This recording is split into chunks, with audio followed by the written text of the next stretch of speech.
Yan.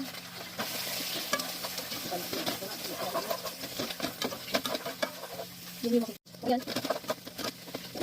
Ayan, yung egg natin, no? Yun lang ang pang, ano natin dyan. Kasi subak, wala tayo. Kuan, pobre, data, charis. So, ayan, nilunod na ako ang pansit. Pero hindi na ito gamitin ko, eh.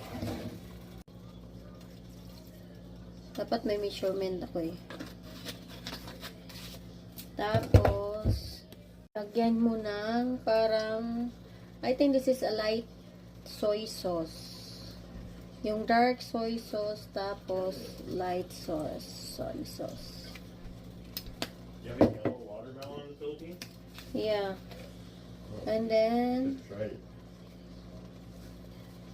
Some guy said that he lives in the Philippines and he doesn't eat anything but fruit. ito, mga chanta-chancha